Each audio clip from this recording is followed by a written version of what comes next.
우리가 함께 읽은 열왕기상 13장에 있는 이 말씀을 통해서 또 하나님께서 주시는 은혜를 우리가 함께 나누기를 원합니다. 이 열왕기상 14장에는요, 이 북쪽에 이제 첫 번째 왕이 되었던 여로보암 왕에 대한 이제 심판의 메시지를 기록을 하게 됩니다. 지난번에도 우리가 말씀을 나누었지만, 이 여로보암 왕은 이 북쪽 이스라엘의 첫 번째 왕으로 세움받은 사람입니다. 근데 이 여로보암이 왕이 되고 난 뒤에 큰 이제 죄를 짓게 되죠. 단과 베델에 금송아지를 세워놓고 백성들에게 이것을 섬기게 만들었습니다. 그래서 하나님의 마음을 아프게 했던 그런 왕이 여로보암 왕이었습니다. 여러분, 분명히 하나님께서 여로보암을 처음 부르실 때에 이 아이야라는 선지자를 보내가지고 약속을 했습니다. 네가 만약 다윗처럼 하나님을 존중히 여기고 하나님 말씀을 순종한다면 이 나라 전체를 내가 너에게 줄 거라. 분명히 그렇게 말씀대로 순종할 것을 약속을 했었습니다. 근데 이 여로보암 왕이 딱 되고 난 뒤에 마음이 딱 바뀐 겁니다. 여러분, 하나님께서 복을 주셨고, 그래도 하나님께서 은혜를 베풀어 가지고 이 나라를 다스릴 수 있는 권세를 준 거예요. 왕의 지위를 주었고 그가 다스릴 수 있도록 은혜를 베풀어 준 겁니다. 근데 이 여로보암 왕이요, 왕의 권력을 딱 이렇게 가지고 난 뒤에 이 권력을 누리다 보니까 착각을 하게 된 겁니다. 사람들이 순종을 하고 사람들이 자신의 말에 이렇게 명령을 복종하는 걸 보면서 권력에 대한 욕심이 생긴 거죠. 그래서 이건 내 권력이다. 내가 이 권력을 지켜야 되겠다. 여러분, 이 하나님을 의지하기보다는 자기가 자기 권력을 가지려고 하는 그런 욕심에 빠지게 된 겁니다. 그래서 이제 이 여로보암을 하나님께서 책망하시려고 오늘 말씀을 이렇게 하시게 되는데, 여러분, 이런 악을 행하는 여로보암에게 하나님이 심판하실 수도 있는데 오늘 본문에 잘 보시면 먼저 기회를 주신다는 거예요. 하나님의 사람을 보내가지고 뭐가 잘못되었는지, 뭐가 악한지를 경고하시는 것입니다. 돌아올 기회를 주시는 것이죠. 그래서 여러분, 오늘 13장 1절부터 보시면 갑자기 역사가 진행되는데 하나님의 사람이란 사람이 등장하게 돼요. 이 하나님의 사람이 등장하면서 여로보암을 찾아가는 이야기가 기록이 된 겁니다. 여러분, 오늘 13장 1절부터 보시면요, 이름이 기록되어 있지 않아요. 그렇지만 하나님의 사람이에요. 아마 선지자는 아니었던 것 같아요. 하나님께서 그 시대에 쓰신 한 사람인데 이 사람이 여로보암 왕을 찾아가서 하나님 말씀을 전하게 되어집니다. 여러분, 하나님의 사람이 이제 베델에서 이 여로보암 왕이 이제 금송아지 앞에서 분향을 하는 거죠. 분향을 한다는 것은 향을 피우고 어떤 예식을 행하는 겁니다. 하나의 절차죠. 근데 이 예식을 행하는, 이 향을 피우고 기도하는 이 여로보암에게 하나님의 사람이 찾아가서 경고하는 말씀을 하게 됩니다. 여러분, 2절부터 한번 보십시오. 2절에 보시면요, 하나님의 사람이 제단을 향하여 여호와의 말씀으로 외쳐 이르되, 제단아 제단아, 여호와께서 이와 같이 말씀하시기를 다윗의 집에 요시아라 이름하는 아들을 낳으리니 그가 네 위에 분향하는 산당 제사장을 네 위에서 제물로 바칠 것이요 또 사람의 뼈를 네 위에 사르리라 하고 그날에 그가 징조를 들어 이르되 이는 여호와께서 말씀하신 징조라. 제단이 갈라지며 그 위에 있는 재가 쏟아지리라 하면서 하나님 말씀을 가지고 예언을 하게 됩니다. 여러분, 이 하나님의 사람이 하는 얘기는 경고의 말씀이에요. 네가 지금 금송아지를 하나님이라고 섬기고 또 백성들에게 이걸 하나님이라고 섬기게 만드는데 이건 잘못됐다는 거예요. 그래서 하나님께서 이 우상을 섬기는 모든 제사장들을 다 심판하시겠다는 겁니다. 그래서 오늘 말씀을 보면 좀 어렵게 돼 있지만 요시아라는 한 왕이 나오게 될 거다. 여러분, 다윗의 아들 중에 요시아라는 왕이 나중에 나옵니다. 그래서 이 요시아라는 왕이 나오면 이 금송아지 제단을 다 헐어버릴 거다. 그리고 여기 섬기는 제사장들을 다 심판하고 그들의 무덤까지 파내가지고 뼈까지 불태워버릴 거다. 이런 예언을 하게 되는 거예요. 이 내용은요, 실제로 요시아 왕 때 이루어집니다. 나중에 이제 성경을 계속 보시다 보면 요시아 왕이 나올 때 이런 일을 했다고 기록되어 있어요. 근데 이제 미리 지금 경고를 하는 겁니다. 그래서 여로보암에게 이런 일이 반드시 이루어질 것이라는 것을 보여주기 위해서 실제로 지금 이 분향을 하는 그 제단, 번제단이 갈라지게 될 거다. 지금 갈라진다는 거예요. 갈라져서 재가 쏟아지는 일이 지금 벌어질 거다. 이게 예조, 이 말씀이 진짜라는 것을 보여주는 증거다 하면서 이 말씀을 외치는 거예요. 그래서 실제로 이 재단이 갈라지고 재가 쏟아지는 걸 보면 너희들이 심판받게 될 것을 믿으라는 겁니다. 하나님 말씀을 믿게 하려고 이 예조를 지금 보여준 거죠. 근데 이 말을 했을 때 여로보암 왕 입장에서 왕을 지금 비판하는 거잖아요. 그래서 하나님 말씀으로 들으면 좋겠는데 이 왕은 벌써 교만해 있는 거예요. 하나님 말씀으로 들리지 않습니다. 어디 감히 왕이 지금 집례하고 있는데 분향을 하고 있는데 예배를 드리고 있는데 하면서 이제 화를 낸 겁니다. 그래서 저 사람을 잡아라 하고 이게 손가락을 폈다고 돼 있죠. 예, 저 사람을 붙잡아라. 4절에 보시면 그를 잡아라 하고 왕이 명령을 내리게 되는데요. 놀랍게도 이때 이 여로보암의 손이 굳어버립니다. 이 손이 굳어버리는 그런 표적을 행하게 되는 것이죠.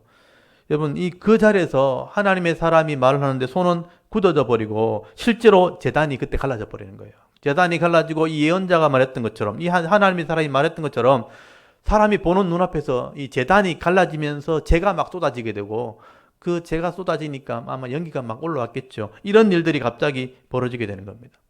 그래서 아마 그 주위에 있는 사람들이 다 깜짝 놀랐을 거예요. 왕은 손이 굳어버렸고 또 제단은 갈라져 버리고 거기 연기가 피어오르는 그런 상황 속에서 사람들이 굉장히 당황하게 되는 것이죠. 그래서 이 여로보암 왕이 자기 손이 굳어버리는 바람에 깜짝 놀라게 됩니다. 그리고 이 여로보암이 이 하나님의 사람에게 요청을 하게 되는데 6절 한번 보십시오. 6절에 보시면 하나님께 좀 기도해서 내 손을 좀 성하게 해라. 손을 좀 고쳐달라. 이렇게 요청을 하게 됩니다.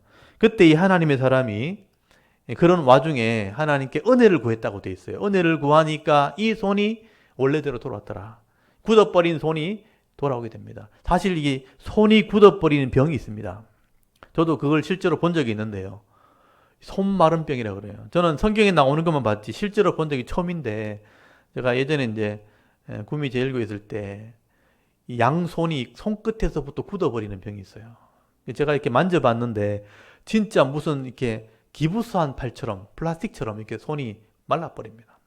그래서 이게 굳어져 오다가 그분은 이제 어깨까지 굳었는데 양손이 펴진 상태에서 굳어버렸어요. 그래서 이게 이제 목까지 올라오면은 이제 생명이 유독하다 그러더라고요. 목까지 올라오면 더 이상 못 움직이니까. 그래서 굉장히 이제 굳어버리는 상태에서 이제 예배를 드리고 기도하고 그 뒤로는 제가 만난 적이 없는데 그런 상황이 되면요 깜짝 놀라게 되겠죠. 그래서 이제 기도하는 중에 또 이것이 회복되었을 때 이 여로보암 왕이 충격을 받게 된 겁니다. 잠깐만 들어가십시다. 내가 무슨 얘기인지 한번 들어보고 싶다고. 그래서 여로보암 왕이 오늘 거기 7절에 보시면 집으로 잠깐 들어가자고 그렇게 말하는 장면이 나오죠. 굉장히 충격을 받았다는 거예요. 처음에는 명령으로 저 사람을 잡으라 하다가 표적을 경험하게 된 거예요. 표적을 경험하면서 이건 여상한 일이 아니다 하고 이 사람을 데리고 집으로 들어가려고 하는 것을 보게 되죠. 여러분 이 모습을 한번 보십시오. 하나님을 그렇게 신뢰하지 않는 사람들도 표적을 보면요 충격을 받는 거예요. 이게 하나님 방법이에요.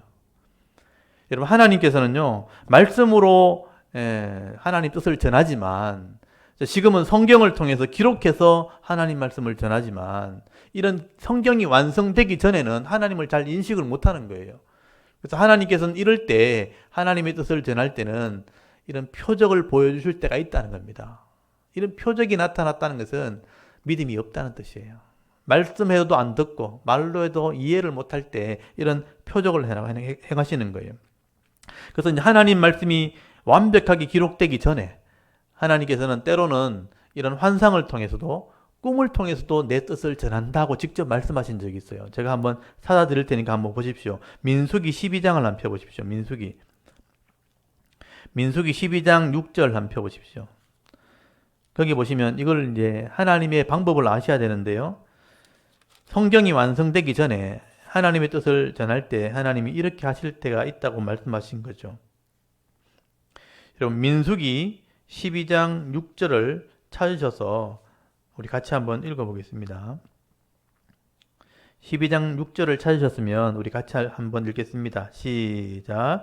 이러시되 내 말을 들으라. 너희 중에 선지자가 있으면 나 여호와가 환상으로 나를 그에게 알리기도 하고 꿈으로 그와 말하기도 하거니와. 아멘. 여기 보시면 하나님의 뜻을 전할 때 성경이 완성되기 전에는 하나님이 사람을 부르셔서 하나님이 존재한다는 것을 가르쳐 주기 위해서 때로는 환상을 보여줄 때가 있다. 그리고 꿈으로 그에게 말하기도 한다고 돼 있죠. 성경이 완성되기 전이에요.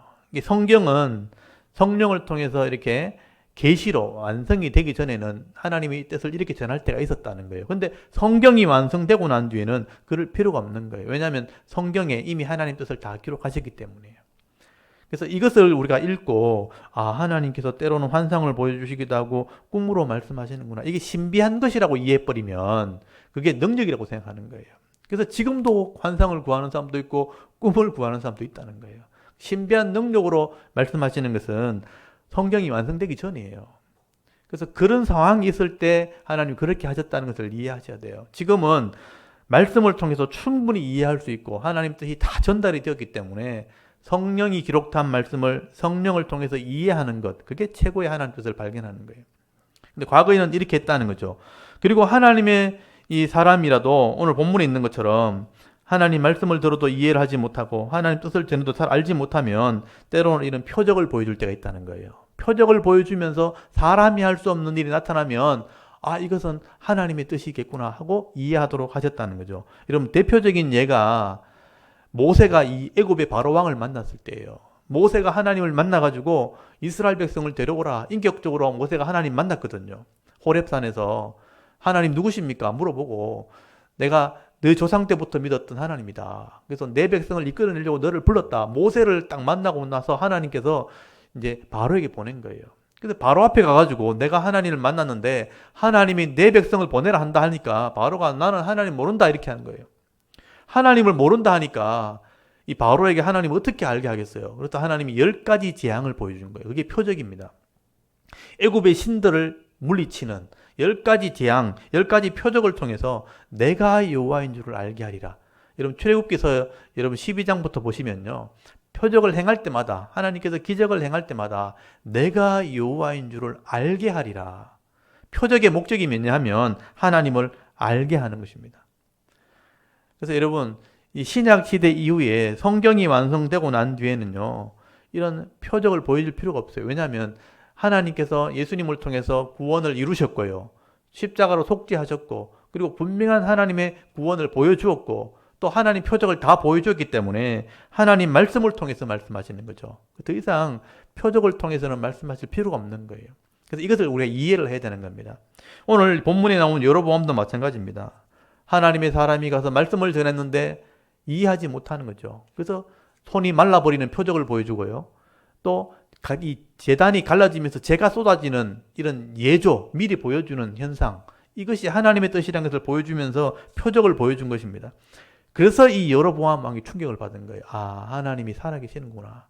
그리고 이 사람을 보낸 거구나. 그래서 충격을 받고 이 사람을 데리고 들어가려고 한 것입니다.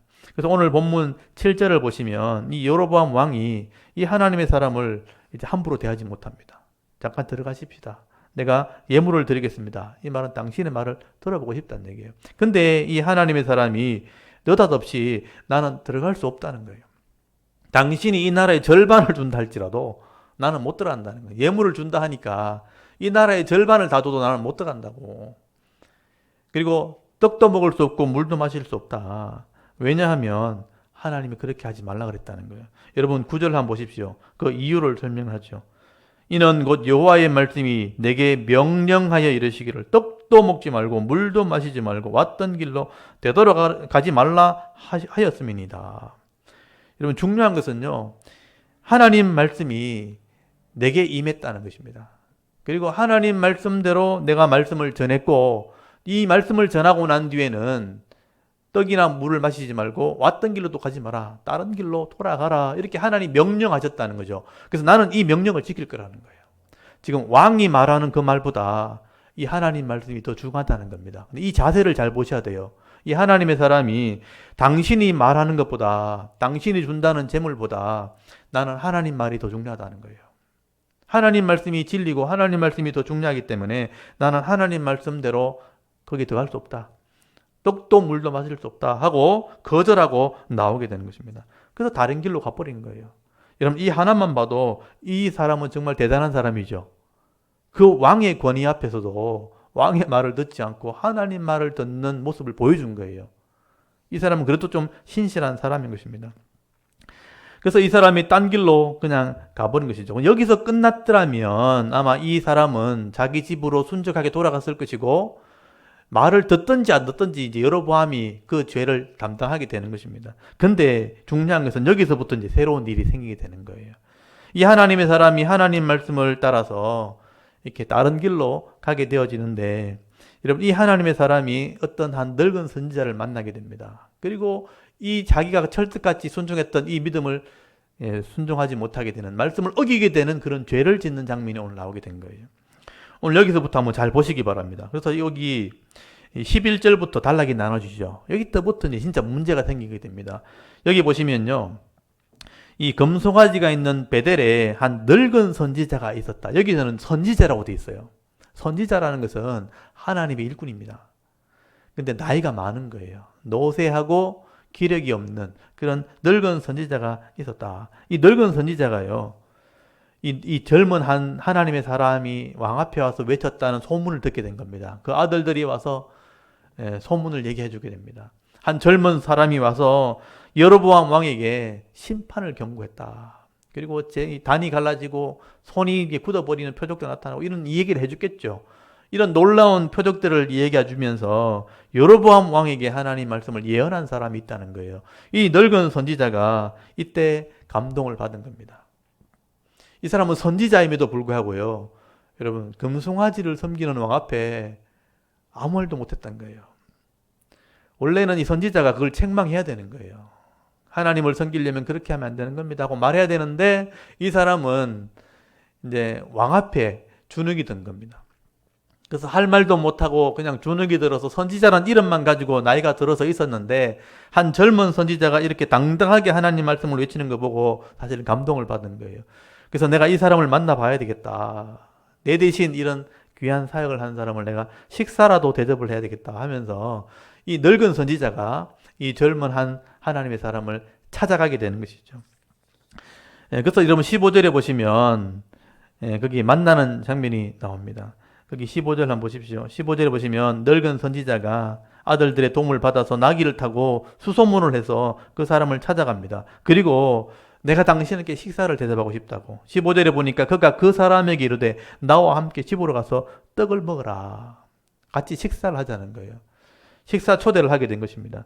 근데 이 젊은 하나님의 사람이 왕 앞에 했던 것처럼 죄송하지만 나는 갈 수 없다고. 하나님께서 분명히 떡도 먹지 말고 물도 마시지 말라 했기 때문에 나는 당신의 집에 갈 수 없다면서 똑같은 말을 하게 됩니다. 거기서 끝났으면 좋겠는데 이 늙은 선지자가 무슨 욕심이 생겼는지 거짓말을 하게 됩니다. 나는 하나님의 사람이고 하나님의 선지자인데 하나님께서 천사를 보내가지고 당신을 대접하라 그랬다고. 여러분, 거짓말을 하게 됩니다. 여러분 18절 한번 보십시오. 18절에 보면 그가 그 사람에게 이르되 나도 그대와 같은 선지자라 이렇게 말합니다. 천사가 여호와의 말씀으로 내게 이르기를 그를 네 집으로 데리고 들어가서 그에게 떡을 먹이고 물을 마시게 하라 하였느니라 하니 이는 그 사람을 속임이라 라고 되어 있습니다. 이게 참 이게 궁금한 거예요. 왜 이렇게 했는가 이 사람이. 여기는 여러 가지 논란이 있습니다. 이 사람이 진짜 제가 말했던 것처럼 감동을 받아서 진짜 감사해서 이 사람을 내가 대접하고 싶어서 이렇게 했다는 사람도 있고, 어떤 분들은 자기가 못한 일을 다른 사람이 했으니까 다른 사람이 하는 거 보고 시기가 나가지고 질투해서 이렇게 했을 거다. 그래서 말씀을 어기게 만들어서 벌받게 하려고 악한 마음으로 했을 거다라고 주장하시는 분도 있어요. 근데 제가 전체적으로 볼 때는 이 사람이 실제로 말씀을 어겨서 장사하게 되고 죽어서 장사를 하게 되죠. 자기 묘실에 장사를 합니다. 그리고 내가 죽으면 함께 묻어달라는 말까지 하는 거예요. 근데 그런 말까지 할 정도면 악한 마음으로 했다고 보기는 좀 어렵다는 거예요. 제가 처음에 말씀드렸던 것처럼 아마 감동했을 가능성이 더 큽니다. 내가 못하는 일을 이런 젊은 사람이 하다니 하면서 식사를 대접하고 싶은 개인적인 마음인 거예요. 근데 여러분, 개인적인 마음의 욕심 때문에 이 사람을 말씀에 어기게 하는, 그러니까 하나님 말씀에 귀를 기울이지 못하는 실수를 하게 된 겁니다. 그래서 거짓말을 했다는 게 정말 큰 실수였어요.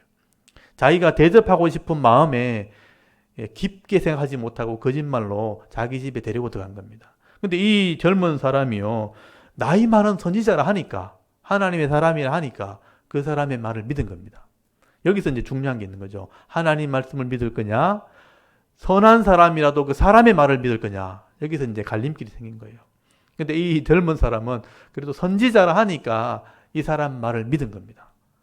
그래서 들어가서 마음 놓고 주는 떡을 먹고 물을 마시게 된 거예요.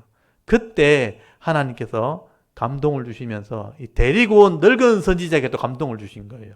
그래서 늙은 선지자에게 하나님께서 말씀을 주시는 장면이 나옵니다. 여러분 20절 한번 보십시오. 20절 그들이 상 앞에 앉아 있을 때 여호와의 말씀이 그 사람을 데리고 온 선지자니까 늙은 선지자죠. 그 사람을 데리고 온 이 늙은 선지자에게 임했다고 되어 있습니다. 하나님 말씀이 임하게 된 거예요. 그러니까 감동으로 임하게 된 거예요. 성령의 감동으로 임하게 된 겁니다. 이때는 제가 말했죠. 성경이 기록되기 전이기 때문에 성령께서 감동을 주실 때가 있다는 거예요. 그래서 감동을 주시는데 이 사람이 말씀을 어겨서 죽게 된다는 말씀을 준 거예요. 그래서 이 자리에서요, 두 사람 다 놀라게 됩니다. 이 사람은 거짓말을 했고 이 사람은 하나님 말을 믿지 않고 사람의 말을 믿은 거예요. 잘못되었다는 것을 둘 다 깨닫게 하는 거예요.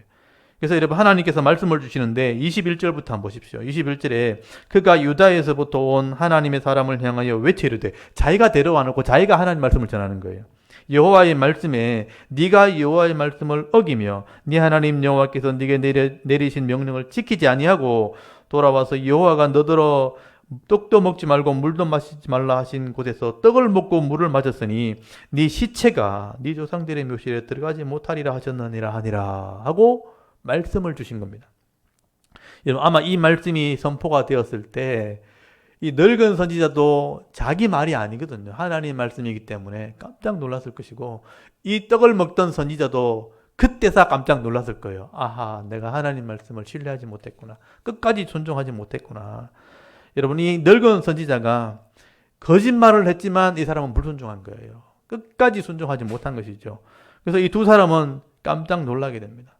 그리고 이 하나님 말씀이 있은 대로 이 사람이 돌아가게 되는데 사자를 만나서 그 자리에서 죽임을 당하게 되었다는 것을 이 늙은 선지자가 듣게 된 것이죠. 그래서 이 늙은 선지자가 자기가 거짓말해서 식사를 대접해 놔놓고 죽었다는 얘기를 듣고 깜짝 놀라면서 그런 말을 하게 됩니다. 하나님 말씀은 진짜구나. 이 사람은 말씀을 어긴 사람이 되었다. 여러분 오늘 핵심이 26절이에요. 26절에 보시면요. 그 사람을 길에서 데리고 돌아간 선지자가 듣고 말하되 이 죽었다는 얘기를 들은 거예요. 이는 여호와의 말씀을 어긴 사람 하나님의 사람이로다. 이게 중요한 거예요. 이 사람은 결국은 여호와의 말씀을 어긴 사람이로다. 어긴 하나님의 사람이로다. 여호와께서 그에게 하신 말씀과 같이 여호와께서 그를 사자에게 넘기심에 사자가 그를 찢어 죽였도다. 하나님 말씀대로 되어버렸다. 이 늙은 선지자는요, 미안한 마음도 있고 안타까운 마음도 있는 거죠. 그래서 이 젊은 선지자를 장례를 자기가 치러줍니다. 그래서 장례를 치러주고 자기의 묘실에 그를 장례를 치러주게 되고요. 결국은 이 늙은 선지자가 이때까지는 하나님 말씀을 하지 못했는데 이 사실을 보면서 그러니까 하나님 말씀을 신뢰하게 된 거예요. 내가 하나님을 신뢰하기보다는 환경을 바라보면서 왕을 두려워서 아무 말도 못했는데 이 말씀이 진짜라면 비록 늙었지만 이 말씀은 내가 해야 되겠다 하면서 사람들에게 하는 말이죠. 여러분 32절에 보시면 그가 여호와의 말씀으로 베델에 있는 제단을 향하고 또 사마리아 성읍에 있는 모든 산당을 향해 외쳐 말한 것이 반드시 이룰 것임이니라. 이 젊은 선지자가 실제 죽었다는 건 뭐냐 하면 하나님 말씀이 진짜라는 겁니다. 이 사람은 죽음으로 자기 하나님 말씀을 증명한 거예요. 그래서 이 늙은 선지자 생각에 이 사람이 말씀대로 죽었기 때문에 이 사람이 말했던 말은 다 이루어진다. 진짜라는 거예요. 그래서 이 사람이 말씀에 의해서 죽었다는 것이 증명되었기 때문에 하나님 말씀은 반드시 이루어지는 겁니다. 그렇다면 이 사람이 죽기 전에 외친 말씀은 반드시 이루어진다. 다른 말로 하면 여로보암이 회개하지 않으면요, 반드시 너희를 심판받는다. 이 얘기를 마지막으로 남기게 된 것이죠. 그래서 여러분 이 사건은 굉장히 이제 지나가는 한 사건이지만 중요한 의미가 있는 것입니다. 이 젊은 선지자가 자기 죽음으로 이 말씀이 진리라는 것을 증명해냈기 때문에 이 늙은 선지자 입장에서는 이 사람이 했던 말은 반드시 이루어지니까 여로보암에게 하는 말이잖아요. 당신에게 했던 이 말은 반드시 이루어지니까 당신 회개해야 됩니다.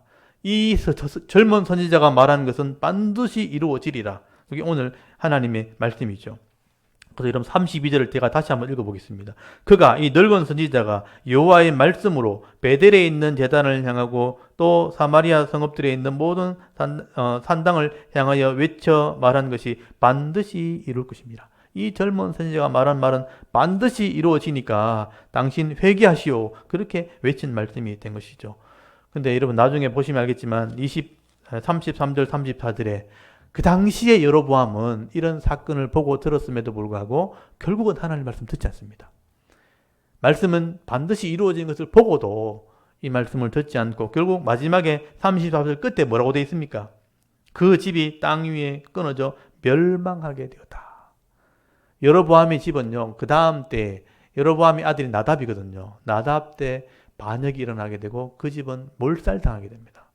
하나님 말씀을 끝까지 듣지 않고 회개하지 않았기 때문에 하나님이 이렇게 기회를 주어도 돌이키지 않게 되었을 때, 하나님 말씀을 신뢰하지 못하고 귀담아 듣지 않을 때 결국은 심판을 받게 된 거예요. 역사에 다 기록이 되어 있습니다. 오늘 열왕기상 13장의 이 죽임당한 선지자의 이야기는 참 특이한 방법으로 하나님 말씀이 반드시 이루어진다는 것을 우리에게 보여주고 있는 겁니다. 역사의 기록을 해놓은 것은 오늘 우리들에게 주시는 말씀이죠. 이 짧은 이 사건을 통해서 우리에게 하나님 말씀은 진리라는 것을 지금 가르쳐주고 있는 겁니다. 하나님이 선포된 말씀, 기록된 말씀은 반드시 이루어지게 되어 있다. 여러분, 이 하나님 말씀은요, 하나님의 뜻이 기록된 겁니다. 하나님의 명령이 기록된 겁니다. 그래서 이 말씀은 변하지 않아요. 그래서 시대를 넘어서 이 말씀은 반드시 이루어지게 되어 있는 겁니다. 그래서 지금도 이 하나님 말씀을 우리가 듣고 깨달아서 이 말씀대로 믿음으로 순종한다면 말씀에 기록되어진 복을 받게 되어 있습니다. 그 은혜를 누리도록 되어 있다는 것이죠. 분명히 예수님께서도 말씀하셨죠. 여러분, 말씀이신 그분이 직접 우리에게 오셔가지고 말씀을 가르쳐 주셨다는 거죠. 그래서 이 하나님의 율법이란 말씀은 1.1핵도 없어지지 않는다는 거예요. 반드시 이루어진다. 여러분, 제가 한번 찾아드릴 테니까 한번 읽어보시기 바랍니다. 마태복음 5장을 한번 펴보십시오.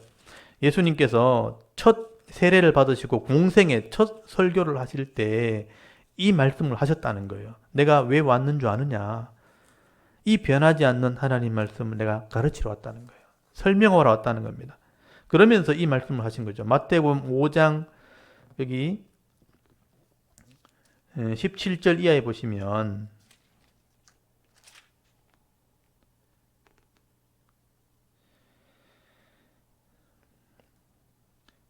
17절부터 20절까지 한번 읽어보겠습니다. 마태복음 5장 17절에서 20절까지를 한번 읽어보겠습니다. 시작. 내가 율법이나 선지자를 폐하러 온 줄로 생각하지 말라. 폐하러 온 것이 아니요 완전하게 하려 함이라. 진실로 너희에게 이르노니 천지가 없어지기 전에는 율법의 1.1핵도 결코 없어지지 아니하고 다 이루리라. 그러므로 누구든지 이 계명 중에 지극히 작은 것 하나라도 버리고 또 그같이 사람을 가르치는 자는 천국에서 지극히 작다 일컬음을 받을 것이요 누구든지 이를 행하며 가르치는 자는 천국에서 크다 일컬음을 받으리라. 내가 너희에게 이르노니 너희의 의가 서기관과 바리새인보다 더 낫지 못하면 결코 천국에 들어가지 못하리라. 아멘. 보십시오. 이 말씀이신 예수님께서 내가 이 땅에 왜 왔느냐? 율법이나 선지자를 폐하러 온 게 아니고 이 하나님 말씀을 폐하러 온 게 아니고 완전케 하러 왔다. 충만하게 왔다는 거예요. 그래서 이 말씀의 1.1핵도 절대 없어지지 않습니다. 그래서 이것을 깨닫고 가르치는 자가 천국에서 크다는 거예요. 근데 여기 보면 지극히 작은 것이라도 버리고 그같이 사람을 가르치는 자는 천국에서 작다. 천국은 하나님 나라죠. 그러니까 하나님 말씀을 믿기는 하는데 이걸 잘못 가르치면 천국은 갈지 모르지만 작다 이렇게 되는 거예요. 그나마 구원은 받는 뜻이에요. 그런데 중요한 것은 20절에 서기관과 바리새인보다 낫지 못하면 천국 못 간다. 여러분, 서기관 바리새인이 뭐냐 하면 성경 들고 다니는 사람들이에요. 성경을 깨닫기보다는 알지도 못하면서 들고 다니는 사람들. 우리 성도들도 마찬가지죠. 여러분, 예수 믿는다 그러면서 성경을 들고 다니면서 성경을 깨닫지도 못하고 믿지도 못한다면 천국 못 간다는 거예요. 성경을 알고 지켜 행하는 사람. 그래서 제일 좋은 게 뭐냐면 깨닫고 알고 행하면서 가르치는 사람이에요. 이제 제가 이제 목사이기 때문에 그렇게 되려고 지금 제가 노력을 하는 겁니다. 제가 모르는 것들을 가르친다면 내가 천국은 갈지 모르지만 작다 이 그름을 받겠죠. 그렇지만 알고 깨닫고 이렇게 가르치는 자가 있다면 천국에서 크다 칭찬을 받게 된다는 겁니다. 이왕이면 칭찬받는 게 낫잖아요.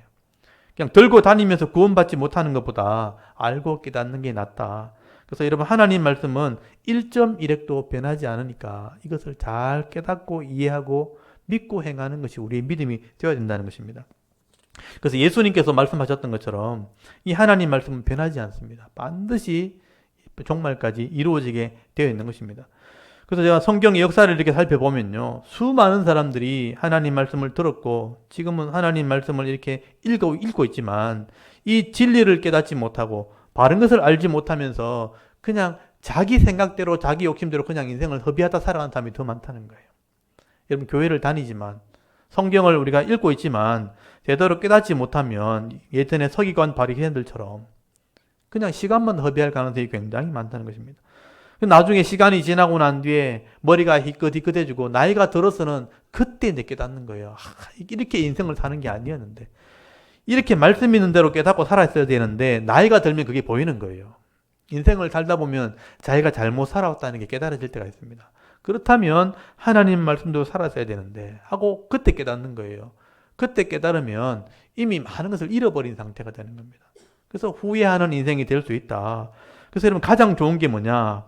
힘 있을 때, 또 지혜가 있을 때, 또 능력이 있을 때 이 하나님 말씀을 깨달아가지고 이 말씀대로 가르치고 행하는 삶을 살아가는 겁니다. 그래서 여러분 솔로몬이 나중에 전도서를 기록할 때 젊은이들에게 이런 말을 써요. 솔로몬도 젊을 때 하나님 말씀대로 살았어야 되는데 결국은 여인에게 마음을 빼앗기고 결국 우상을 섬기다가 나중에 그것을 깨닫게 되거든요. 그래서 전도서에 보면 청년의 시절에 하나님 말씀을 깨달았으면 좋겠다.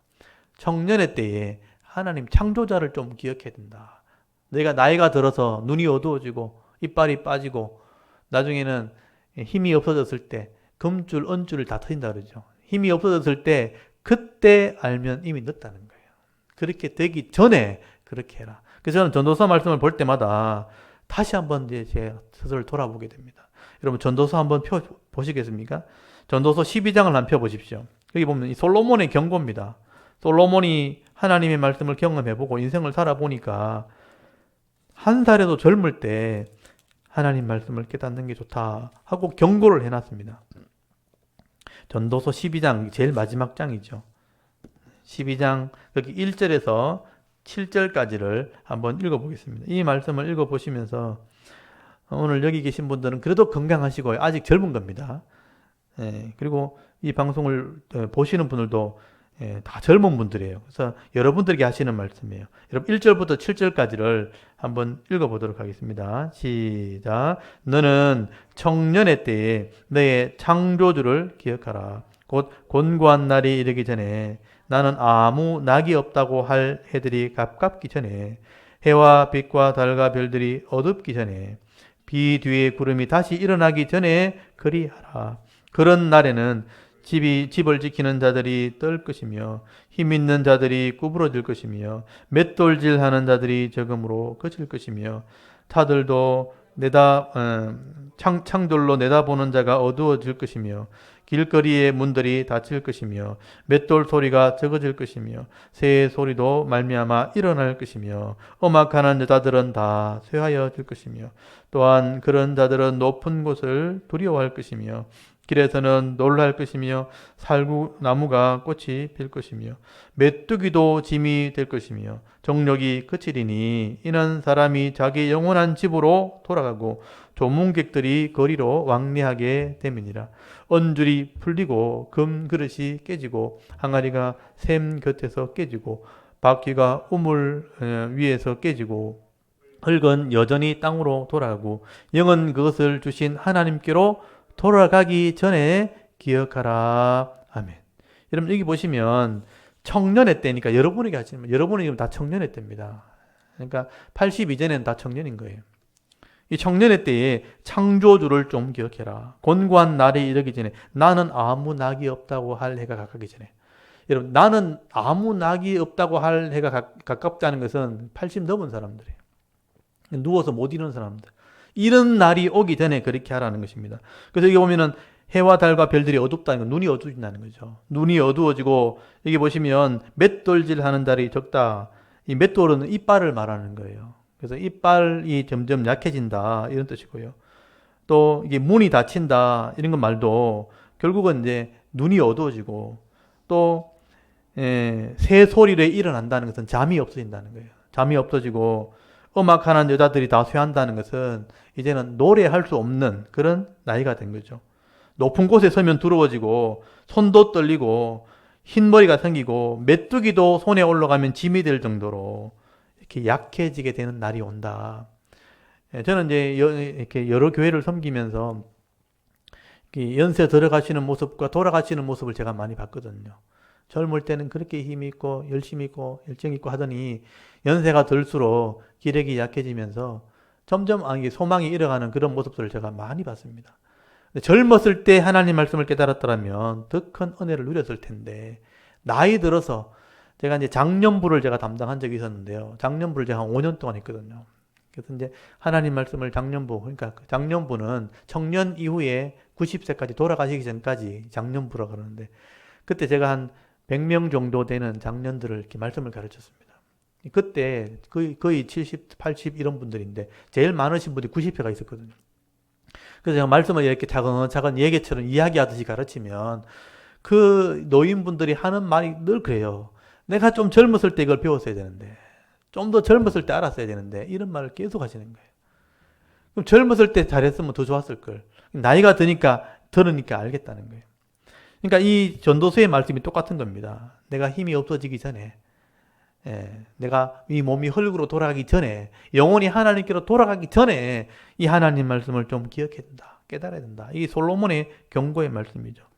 여러분, 이 말씀들을 우리가 귀담아 듣고 오늘 이 하나님 말씀이 임했음에도 불구하고 하나님 말씀을 깨닫지 못하는 이 여로보암 왕의 모습을 보면서 우리의 모습은 그렇지 않은지 한번 돌아보셔야 되는 겁니다.